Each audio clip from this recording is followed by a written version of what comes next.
Welcome to part 3 of our language analysis revision lesson.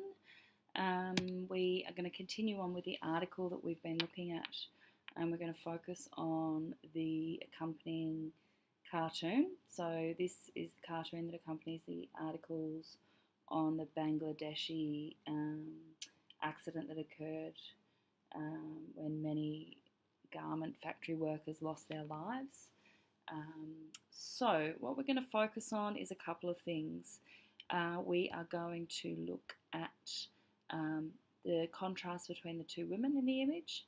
We're going to look at the sentiment behind the text. We're going to look at this rack of clothing.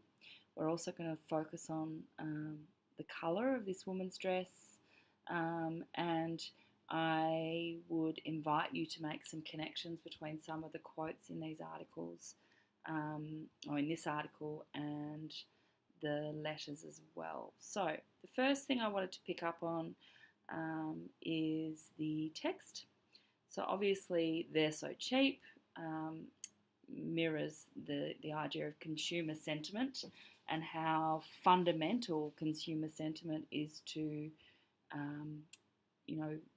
the production of objects that we will consume. So if the cheap garments appeal to people and people are going to buy them, someone is always going to produce them.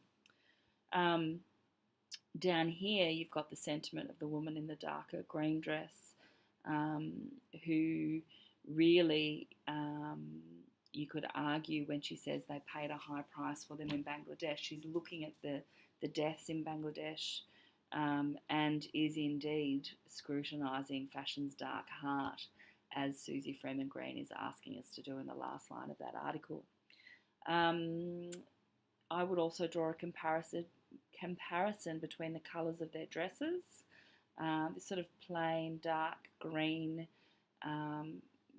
evokes the kinds of clothing that earthier, perhaps people with more of a humanitarian look at the world would wear, without wanting to make huge sweeping generalisations. I'm mainly talking about the connotations and the underlying undertone, the connections we automatically make with particular things.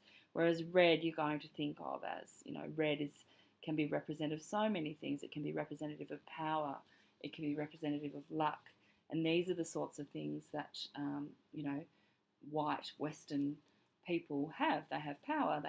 They're fortunate. So these are connections you can make simply with the colour. Again, the colour of the clothing on the racks are quite vivid. There's a vast selection. This implies customer choice.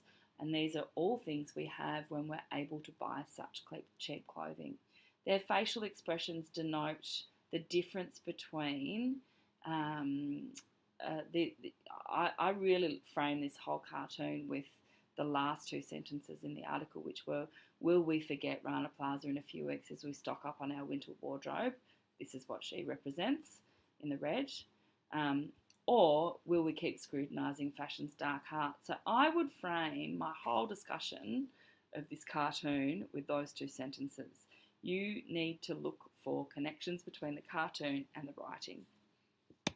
Now we're going to skip ahead to the two letters, and I'm just going to touch on these briefly because I really want you guys to push yourselves now to come up with some responses.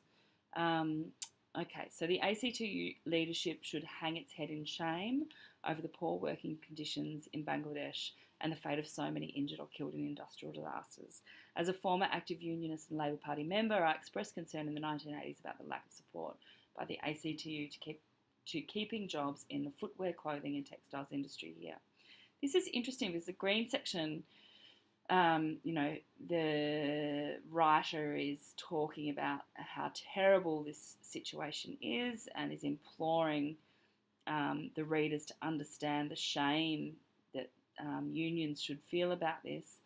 Then he positions himself as a qualified unionist, which is interesting. He talks about his concern in the 1980s about the lack of support by the unions in keeping jobs in the footwear, clothing and textiles industry here. So that's him, positioning himself as someone who's qualified. Then we have this line, but it employed predominantly women, so why worry? So he's talking about, this is quite sarcastic, he's talking about how during this time the garment industry was dominated by female workers, and he's implying that the Hawke government and the unions at the time did not care about the exploitation of, did not care about the workers' rights here because they were women, and didn't actually care about the exploitation of women in other countries because really they're just women. So it's quite an interesting angle. Economic rationalist theories and globalisation have run amok. This has connotations of madness, a lack of control, a sort of loose grip on reality, and then he finishes with a bit of a call to action here. If we move to the other letter, which is not here, that's all right. So you can read the other letter and do it yourself. That's awesome. I've left the other letter off, but that's fine. So you can read the other letter, you can annotate it and finish it off yourself. But what I would like you to do now is give yourself 12 minutes to write one paragraph on each of the appeals. So I want one paragraph on logic, one paragraph on emotion, and perhaps one paragraph on ethics. If you're not planning on writing a paragraph looking at values and ethics, then what I would like you to do is focus on one paragraph on the image alone, which will actually be, I think, a little bit trickier than doing the ethics and values one for this particular article.